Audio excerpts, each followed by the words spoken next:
Assalamualaikum warahmatullahi wabarakatuh. Saya Tasya Syifaur Rahma, NPM 2191010610888 akan mereview jurnal dengan judul Strategi Adaptasi Retina Mata Hewan Nokturnal Terhadap Kemampuannya Melihat Dalam Gelap. Penulis Afitah Alivia Rizka Fitrianti, Elifat Devi Widyanti, Ica Pamira, Muasaroh dan Tri Uji Lestari. Terbit tahun 2020, Jurnal Pendidikan Biologi volume 1 nomor 2. Penelitian ini dilakukan untuk mengetahui strategi adaptasi retina mata hewan nokturnal terhadap kemampuannya melihat dalam gelap. Latar belakang. Hewan nokturnal merupakan sebuah istilah yang digunakan untuk jenis hewan yang aktif pada malam hari daripada saat siang harinya. Hewan-hewan tersebut akan tertidur pada siang hari. Beberapa di antaranya akan berada di dalam lubang atau sarang. Hewan nokturnal memiliki kemampuan beradaptasi secara khusus terhadap lingkungannya. Contohnya seperti pada kelelawar yang dapat mengeluarkan suara bernada tinggi sehingga dapat memantul dari objek. Sering disebut ekolokasi. Namun yang paling menonjol dan penting dalam kemampuan beradaptasi hewan nokturnal adalah pada penglihatannya. Hewan ini memiliki penglihatan yang baik meskipun dalam kondisi gelap. Adaptasi dari mata hewan nokturnal dipengaruhi oleh adanya sinar matahari, di mana sinar matahari ini dapat menghambat penglihatan dari hewan nokturnal, sehingga pada hewan nokturnal cenderung baik saat melihat di malam hari. Adaptasi penglihatan pada hewan nokturnal khususnya terjadi di retina matanya, karena retina merupakan bagian dari mata yang berperan dalam melihat warna. Metode penelitian. Penelitian ini menggunakan jenis penelitian kualitatif dengan teknik yang digunakan yaitu analisis deskriptif dengan library research atau kajian pustaka, di mana penulis berusaha menggambarkan strategi adaptasi retina mata pada beberapa jenis hewan nokturnal terhadap kemampuan mereka melihat dalam gelap.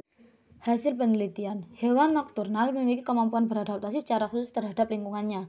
Contohnya seperti pada kelelawar yang dapat mengeluarkan suara bernada tinggi sehingga dapat memantulkan dari objek, sering disebut ekolokasi. A. Struktur retina mata pada beberapa vertebrata dan invertebrata. Ikan memiliki kemampuan melihat dengan baik saat siang hari dengan kekuatan penerangan ratusan ribu lux dengan ketika gelap, maka akan berpengaruh terhadap sensitivitas penglihatan ikan. Atau menurunnya derajat penerangan akan menyebabkan berkurangnya jarak penglihatan ikan. Adaptasi yang banyak diketahui pada ikan untuk meningkatkan sensitivitasnya terhadap cahaya adalah dengan mempunyai mata yang besar, utamanya pada ikan yang hidup di laut dalam. Mata tersebut didukung dengan adanya pupil yang besar dan resport rod yang sangat panjang serta adanya pergerakan fotomekanik dari elemen-elemen retina. Sensitivitas mata ikan laut pada umumnya sangat tinggi. Kalau cahaya biru hijau yang mampu diterima mata manusia hanya 30%, mata ikan mampu menerimanya sampai 75%. Pada retina mata beberapa jenis ikan laut atau perairan dalam menerimanya sampai 90%. Beberapa jenis ikan yang hidup di perairan pantai memiliki sensitivitas mata yang tinggi sehingga dapat menghindari mangsanya dari kejauhan 100 meter sejak pagi sampai senja hari. Mayoritas ikan memiliki pergerakan fotomekanik dari elemen-elemen retina mata atau retinometer yang berfungsi sebagai pengontrol intensitas cahaya yang diterima mata. Apabila dalam keadaan gelap, maka lapisan sel-sel retina bagian luar atau pigmen epitelium akan menipis. Rod pada segmen luar tertarik ke dalam dan bersamaan dengan segmen luar dari kon bergerak melewati rod. Pada kondisi adaptasi cahaya terang, pigmen epitelium menyebar luas sepanjang sel-sel visual ketika terjadi perubahan panjang tangkai rod dan kon yang bergerak untuk mengatur melamin dan pigmen epitelium. Pergerakan fotomekanik elemen retina pada ikan juvenil atau ikan muda dari Onchohinechus dalam adaptasinya dengan kondisi cahaya terang berlangsung selama 20-25 menit dan pada cahaya gelap membutuhkan waktu sekitar 1 jam. Burung dan kadal nokturnal yang memiliki diameter kornea yang lebih besar dibandingkan dengan panjang sumbu mata. Hal ini memungkinkan lebih banyak cahaya yang masuk ke mata, akibatnya kepekaan visualnya juga meningkat. Sebaliknya, burung dan kadal diurnal memiliki panjang aksial mata yang lebih besar dibandingkan dengan diameter korneanya. Panjang aksial mata yang lebih besar memungkinkan cahaya untuk masuk lebih jauh di dalam mata, meningkatkan jumlah fotoreseptor di mana gambar diproyeksikan, sehingga akan meningkatkan ketajaman visual. Pola perubahan bentuk mata kuat kaitnya dengan ketersediaan cahaya juga diamati pada primata arthropoid, tetapi tidak berlaku untuk mamalia non-primata. Sebaliknya, non-primata semuanya memiliki bentuk mata pada malam hari terlepas dari pola aktivitasnya. Mamalia non-arthropoid tanpa memandang pola aktivitas menunjukkan ketajaman visual yang mirip dengan burung nokturnal, sedangkan primata anthropoid termasuk manusia, menunjukkan ketajaman visual yang mirip dengan burung diurnal, dengan tegas menyatakan bahwa diameter kornea yang besar tidak menentukan bentuk mata nokturnal secara spesifik. Sebaliknya, diameter kornea yang besar mendefinisikan mata yang aritmia karena terlepas dari bentuk matanya. Dalam kondisi fotopik, seekor hewan dapat mengurangi ukuran pupil melalui refleksi pupil tanpa mempengaruhi bentuk mata secara keseluruhan. Logika yang sama mungkin berlaku untuk pola bentuk mata yang diamati pada mamalia. Semua kecuali primata anthropoid mempertahankan bentuk mata nokturnal terlepas dari pola aktivitasnya. Menariknya, ketika bentuk mata mamalia dan burung diplot bersama, mamalia non-anthropoid menempati ruang yang sama dengan burung nokturnal, dan anthropoid diurnal tumpang tindih seluruhnya dengan burung diurnal. Dengan demikian, anthropoid yang sangat visual telah memodifikasi bentuk mata mereka.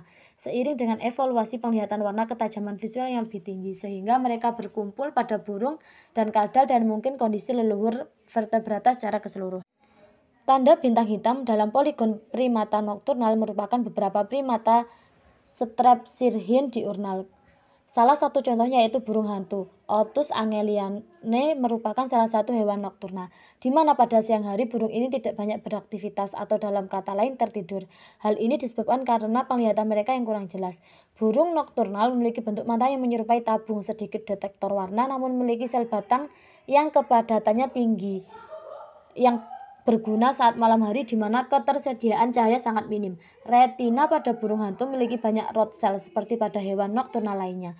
Rod cell ini sangat sensitif atau peka terhadap cahaya dan sangat mengganggu penglihatan dari burung hantu pada siang hari atau sebanyak cahaya selain burung hantu. T. alba atau burung serak Jawa saat siang hari juga tidak melakukan aktivitasnya atau menghabiskan waktunya untuk beristirahat. Waktu Tito alba akan keluar dari sarangnya sekitar pukul 18.00 dan masuk kembali pukul 05.00. Pada waktu itu bertepatan dengan terbenamnya matahari saat matahari masih belum terang, sehingga penglihatan burung ini terganggu. Menurut Baskara, mata dari burung serak Jawa tidak berupa bola mata, namun lebih menyerupai tabung.